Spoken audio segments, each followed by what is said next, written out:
What a hand folk, can folk, man. This is Mindovamatrix, man. Your new favorite podcast, man. This is your new favorite podcast. I'm your host 11, and I'm with my co-host. Jesus Christ.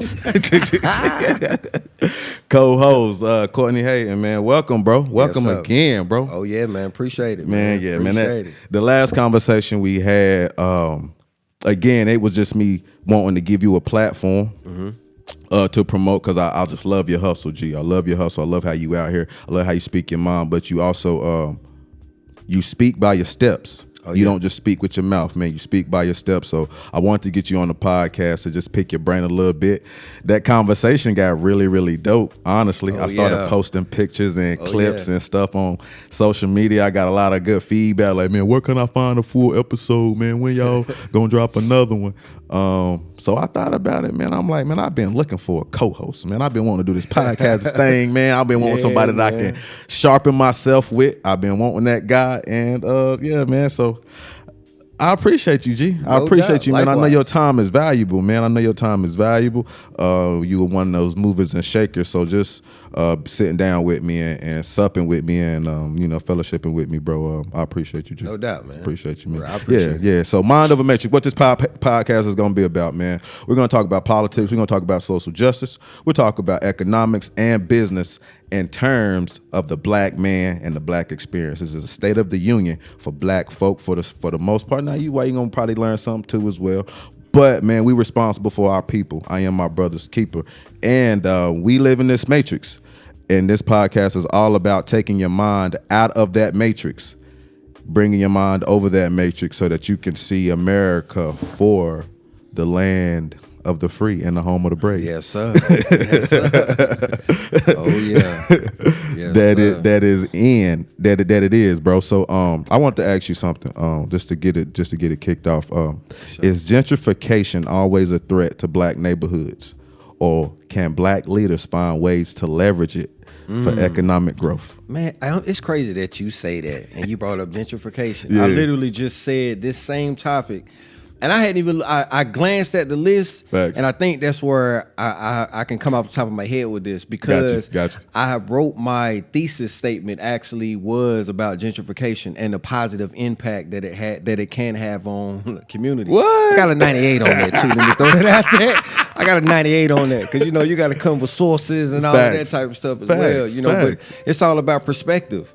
And I think we've always looked at it like, oh, they coming in and taking over our neighborhood. They coming in, and it's like, nah, like anybody can do the same thing. It's just about the same thing we talked about last time. Just knowing how to do that, knowing about going in and buying a house for the low, rehabbing it, and then selling it or renting it out. And or not selling grandma's house. And you cannot sell grandma's house. It literally boils down to that. It literally boils down to it. The way to stop gentrification is to not sell grandma's house, and then also black, brown, Puerto Rican, the Asian, the one color we all know is green. Mm-hmm. That's it. And that's really what gentrification is. That's all it is. It's green. Yes. It's an opportunity for people with green to go in and make a desolate or rundown place more green. That's it. That's it. You don't even necessarily have to have green, but the pursuit of green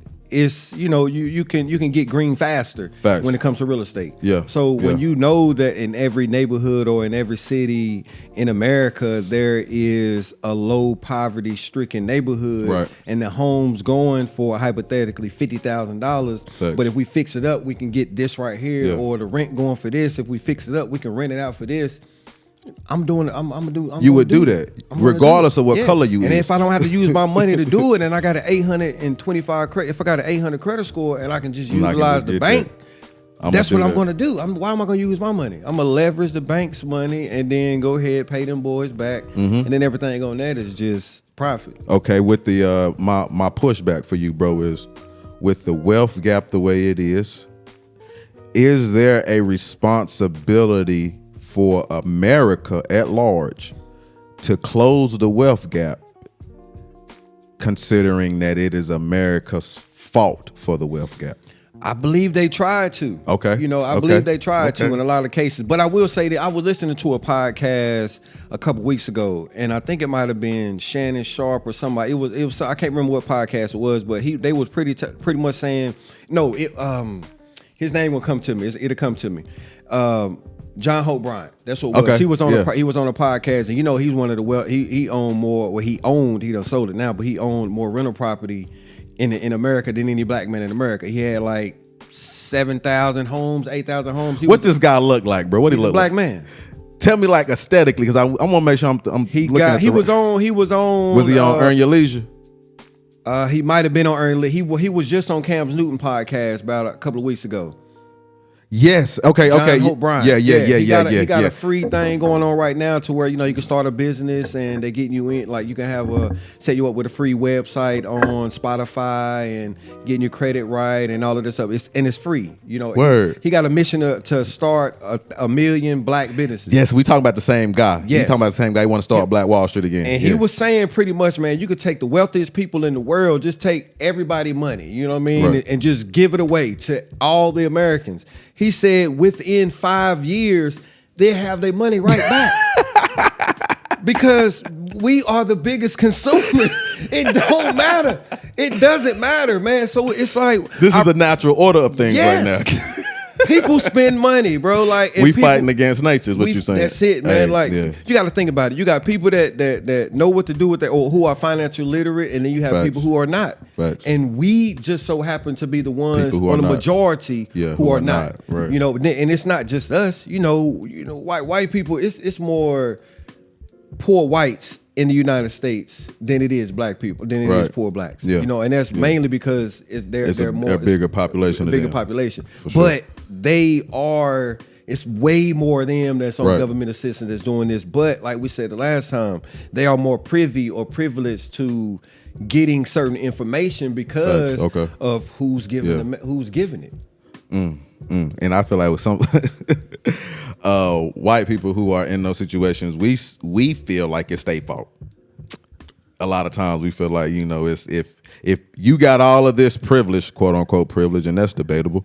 There is privilege, but do you have a privilege if you cannot utilize it or apply it, or if you do not know it applies to you? I don't think so. Yeah, is it right? That's a whole nother question. Is privilege if it's not empowered or ignited? No. But yeah, that's I feel like that's how we feel. But that's a pretty dope perspective, bro. And honestly, with they've done some things to close the wealth gap. But again, I feel like as long as we feel like we're separate from America, we have this preconceived notion that as black people we're not American. Right. We're like African American, and African American is something different than being American. Yeah. So we don't even feel good about American victories. Right. At all, bro. At all. America being who America is should make you feel proud, you know what I'm saying, to a certain extent. But a lot of us on the land, we don't get that. We don't get that feeling from America, and that probably has a lot to do with how we look at it and how we feel about it. Though that wealth gap is something that it irks me, bro, and it troubles me because I really can't figure it out. I agree with you that we've done a lot to try to close the wealth gap. Yeah. And then I even seen that interview where the guy said that in 5 years the haves will be the haves, and the have-nots will be the have-nots. So then that makes me think about, okay, well, why would the haves still be the haves? If you made everything equal, why would the haves still end up being the haves? Then they gotta go to education, right?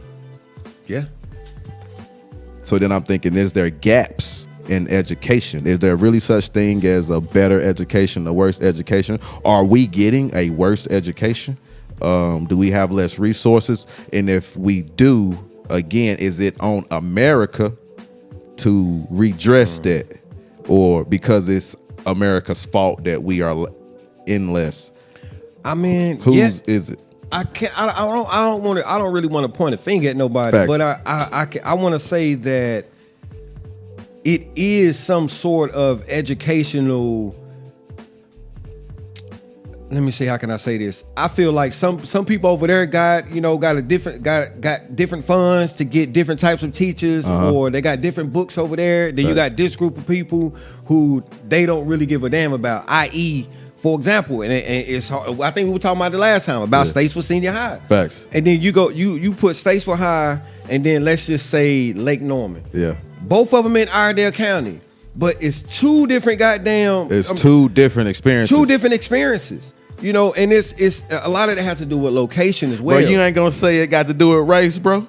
I mean, it does have a lot to do with race. I'm not saying that it do. I'm going to say it does. Okay. And I'm going to even go a little bit harder because I'll be on the ass on the dang when it comes to the school boards and stuff like that, man. Yeah, for sure. When we have a whole school board of nothing but just white people, and for a long time, and you know me, bro, I'm not racist or anything, but when you have all white people on the school board and they're not taking any input from the public, i.e. the black people, the black parents, the Spanish parents, any other race of parent, like they're not taking any type of heat to it. They're more so taking it personal, and it's more so on what they think is the best, the best for the child or the best for the whatever. And it's like, no, G, like that's not how it works. At the end of the day, the parents know what's best for their child. Facts. And the school system is supposed to be there to pretty much assist molding that child into something better, with opposed to just letting them with opposed to just seeming that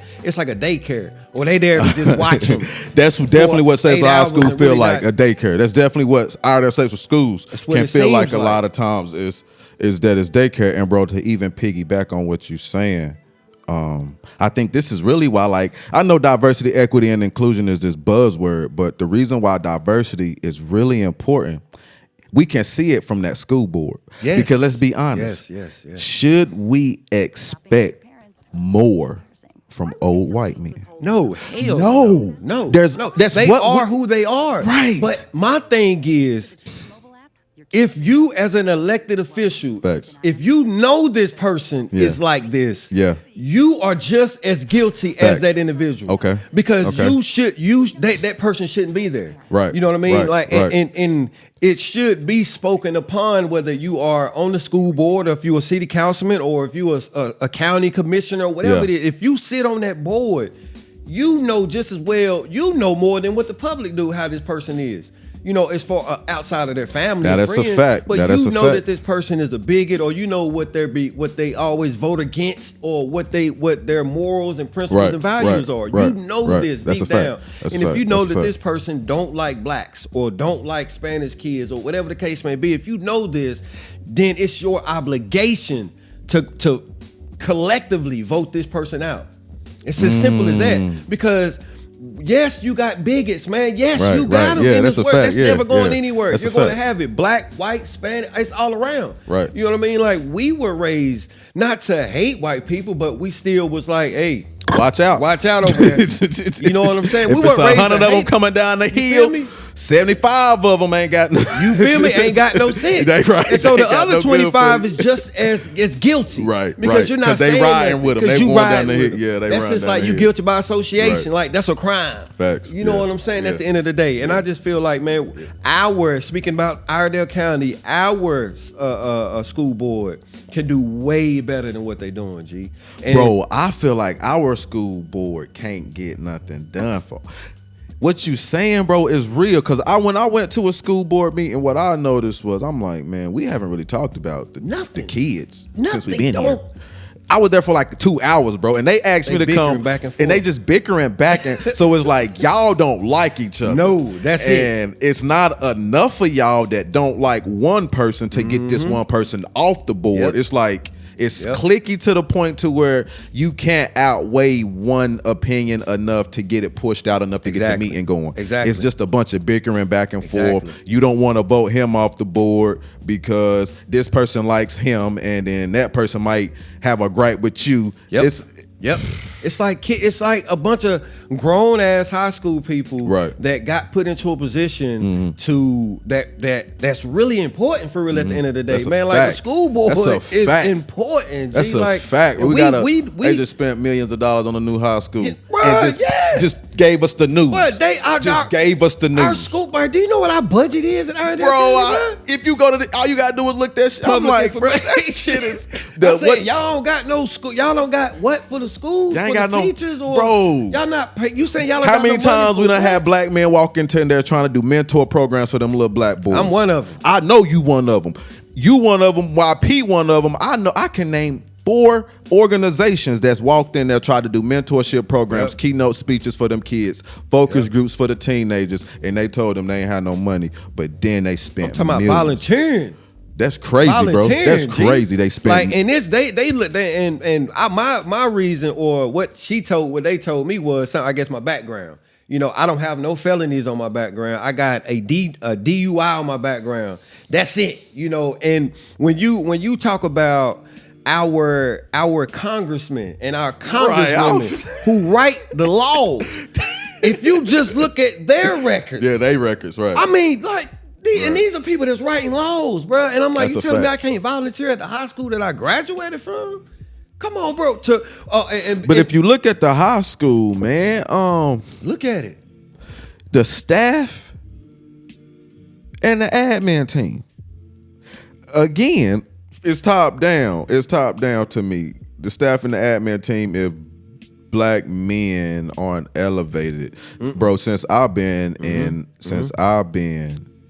Statesville High School, black men were good enough to be coaches and janitors. That's it. Not enough black teachers, man. Yeah. Not enough black admin. Not enough when we had Mr. Rogers. What? Boy. Or when we had Mr. Millsap. Mr. Millsap, bro. I had Teddy in middle school. And he might have been at Monticello. He was at Monticello when I was there. He was at Statesville when I was there. Then I went to East Middle in 8th grade. And I think he went to East Middle. No. Teddy was one of them ones. Then he went to Statesville. Yes, yeah, he went to Statesville. Teddy was one of them ones. It was different. Yeah, it was. And Mr. Rogers was he really wasn't that. Mr. Rogers was that dude too, man. But he didn't take no. The fat man, Mr. Yeah, it's like Teddy was smooth with it. Cause Teddy will pull you. And he knew your parents. He knew your mom and them. Yes, so he man. knew how to talk to you for real. He'll pull you to the side. He knew how to talk to you. And I remember Teddy used to get me together, bro. He'd get me together at school. I'll be doing something and he'd be like, man, I know your mama. I know your daddy. And he'll put the fear of God in me, bro. And then the next day, bro, I come to school and Teddy had me like a gift or something, like a sweater or something like that. And he'll be like, man, I know I hurt your feelings when I got on you yesterday. So I brought you a little sweater, man. But that in that tone, bro, I guess I said all that to say, is it on us to put the pressure on the board? Yeah. Oh yeah. If you go to any city in America, G, and you go to their city hall, I said this before. In every city in America, they have an organizational chart. At the top of every organizational chart, first of all, an organizational chart tells you there that this is a business. Facts. Only businesses have organizational charts and budgets. Exactly. When you go there, it's going to have the people at the top of it, and then from there, it's going to have the mayor and then the city council and then everybody else trickle on down. We are the ones that actually control and run what's going on. Like, we can actually really is there such thing as a citizen's arrest. Yeah. Or we can actually collectively as a city literally vote someone off of a city off of a board. Yes, like, we can that's why it's public. Exactly. That's what public means. We are there for. We are the public. But if we're not collectively doing this and it's just one group of people that's doing it, then it seems like it's unfair biased. Or it's biased. Because they have their values and their issues that they want to address. So they doing exactly what they're supposed to do to get their issues instead of marching and whatever campaign. It's like, no, bro, if we want this man in there, and we know that they match with our morals, values, and what we stand for. Fact. This who we want in there. We getting you up out of there. Man, if you can't have for real, you can't have private investors come into the city, put somebody on the city council because they want something zoned for their apartment complex, and that's the only reason they put in a person so that they can get a vote, because they know they finna come in and ask, I want to bring in another 200 units into this city. I want to buy this lot. It's gonna cost this amount of money. I need this type of sewage. I need this type of electricity allotment. I need this type of water allotment, and I need y'all to vote for it. you have private investors who will come into a brand new city with no stakes and put a person there on the city council for one decision. For one decision. Yo, I was at the city council meeting this last one, right? And they think they slick too, man. They just have people that don't. I guess they didn't want to address it, or they didn't want to really dig any further in it. But they had these developers come in, and their first proposal got approved to where they bought up this land, this old land that's right off I-40 and 77. It used to be an old farmland over there. Okay. Prestige Farm actually used to own it. Okay. And the owner of that land, he was in there as well, talking on their behalf and everything. But anyways, their first proposal got approved, and they were talking about how they wanted it to look. Like it was going to be, I think, 40% of the brick wall, and then the rest of it was going to be siding. You know what I mean? Like not your typical, like a updated type thing. Right. A year later, they came back and was like, "Hey, we seen in here that we wanted to make this much percentage for it to look like this, but we really wanted it to be like this." So they dropped down the percentage of the brick to like 20%, and then they want everything else to be vinyl. So then they showed samples of the vinyl that they had on other projects, but not the one that they're gonna have on the one in Statesville. So I'm like, so y'all really already knew what y'all wanted to do, man. Yeah. So y'all could just come back around a year later to get them to pass it and say y'all made a mistake. And then this is what we really want, to where y'all selling it at the same price point, but y'all aren't changing anything on. Bro, when I seen it, I started to like, bro, this is some bull. Like y'all not catching this, bro. Like these people playing y'all right now in y'all face, bro. And although they putting townhouses in there, which is a good thing for the city, it's like how they went about doing it was like. And then even that's debatable that, you know, townhouses should be right there, because you wouldn't be in front of the city council petitioning if, you know, it was just easy to put townhouses anywhere. Exactly. So the fact that there is a process for you to put your townhouses in this location, even after you've bought this lot, lets us know that there's a value to what goes on at this location. It's like it's an industry plant area over there. It's not really any houses over there. It's a matter of fact off Crawford Road. You know, I think it's Crawford. If you coming from Crawford going toward I-40 highway, like going toward the Sheets. Instead of going to the left, you go to the right where it's a dead end. They putting apartments back there or townhouses back there. But if you're not, you know, like you said, bro, they putting all this residential stuff everywhere. But what they gonna do? What all the people who come here gonna do? Man, that's what I'm. It's not for us, bro. Like we can't afford. They call it affordable housing, but it's like, but the people that it's not affordable housing. It's not affordable. 250,000 and up. Affordable housing, bro. That's not affordable housing. That's not, especially when your cities. It's not affordable housing. The average person in the States would make around $30,000. Right, bro. Like 44, I think last time, or 38, between 38 and 40. Bro. So it doesn't make sense, man. They want to push us. I mean. But they want to keep approving stuff, and it's like, man, we got bigger issues, man. You got kids that's not eating, you know what I mean? Bro, I understand. I get why they, like, I see it, bro, and it's shiesty, but as you grow older and become a man, I don't feel like you can blame them. So if I'm on the city council, man, and well, I think it's not you can't blame them, but it's hard to see yourself doing something different. So if I'm on the city council and there's a private investor who comes in and he's like, man, I really want to do this development here in this location. Can I get your vote? And I'm like, bro, I don't really know. He's like, okay, that's cool, man. But you know what? Come to my house one day and we just gonna cook out. We just gonna hang out one day. So I go to his house. I walk in. I'm like, damn, you know. Then he hand me a old fashioned, my favorite drink. Mm-hmm. I'm sipping it, you know, we chilling. And his wife comes in, they give me a gift for something, and everything but bribery. If we're gonna keep it a band. You know, so I go home and something in my mailbox. It's like, we just want to thank you for coming over and being such a great guest. And I started getting gifts, plane tickets, vacations. It ain't money, but it's what a friend would do for a friend, but they not really my friend. They really want my vote. When it come down to it, and it's time to place the vote, I'm 40, bro. I'm 50. I done been sitting on the city council. The city council ain't really, the city that I'm in hasn't done a lot of changes. There isn't a lot of excitement when the new terms come up. There's not a lot of people running when the new terms come up. My seat is all but solidified because I run unopposed a lot of times for my district. And there ain't no money in the city council. Nah. You know what I'm saying? So is that volunteer or do they get paid? Nah, they get paid. It's a stipend, but it's a small stipend for the year. Okay. So on top of the little small stipend on the year for my voting for my service, I ain't getting paid. But people always talking shit about me and my vote, and because I'm on the council, and you know what I'm saying, they feel like I can change the whole city. Yeah. So if I was in that situation, man,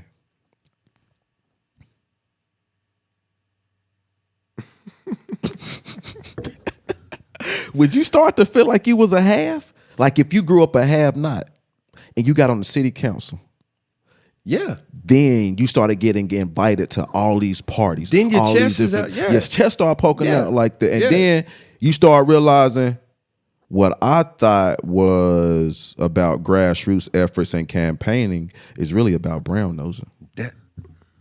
Relationships, man. Relationships, right. And you may have to kiss somebody's ass to get your vote passed, or get somebody on your team. Right.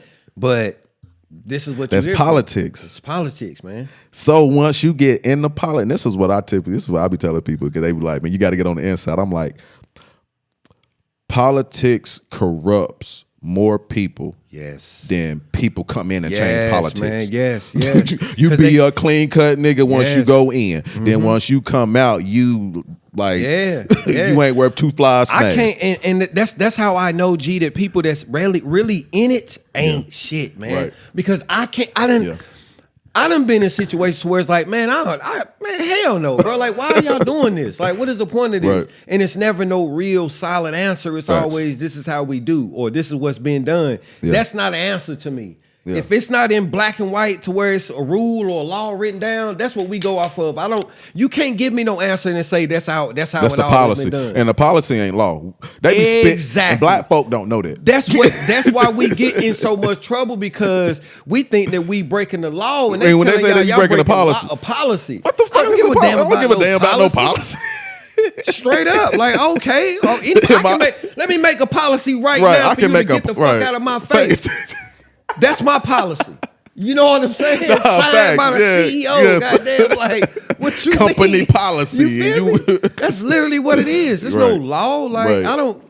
That's our problem, bro. Like, we are ignorant to a lot of that part. That's why I say what I say, how I say it, because this is my First Amendment. You know what I mean? At the end of the day, like, what you gonna do? Yeah. That's what my brother taught me when I was young, man.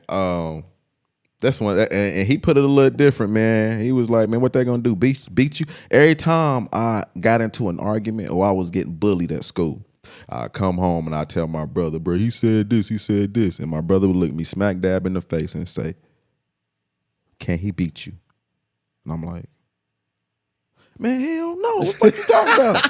I just was non-confrontational. I just didn't want no confrontation. He's like, bro, say what you feel, because at the end of the day, if you're talking to a man, you know it could always end in violence. So ask yourself, am I willing to go there with this guy before I say this? If you ask yourself that question and you're willing to go there, say your piece. Say how you gonna feel. And if you're around adults, women, or any other thing where you don't have that, where it's not gonna get violent, say what you got to say. Say what you gotta say. Say what you gotta say. Fuck them people feelings, man.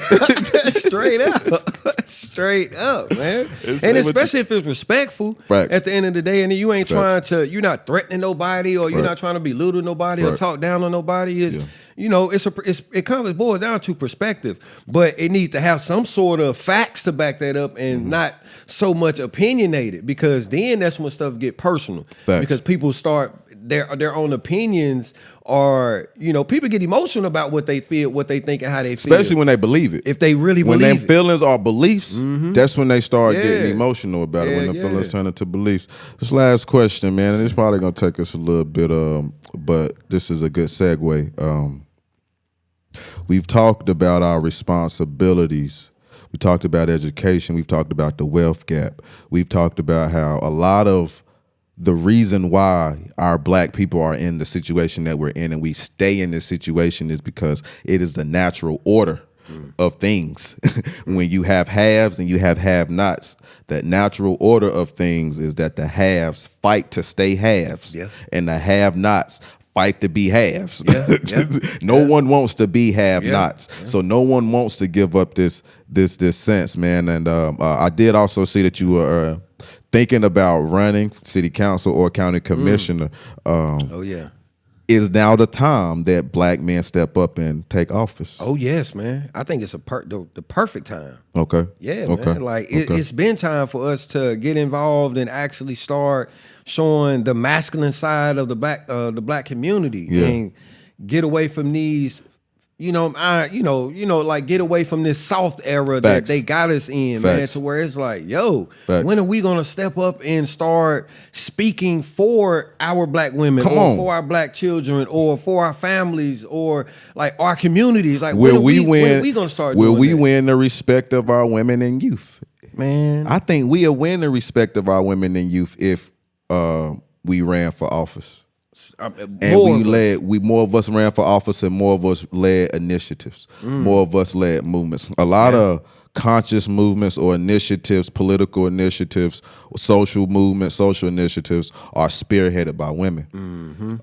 And they do it because they feel like we're not doing it, or who else is going to do it. So if men took that charge, whether it's running for office, starting a nonprofit, starting a movement, doing some type of initiative, that's how we win, bro. I got some little homies, man, that I respect highly that look up to me, and I'm like, man, I look up to y'all little niggas.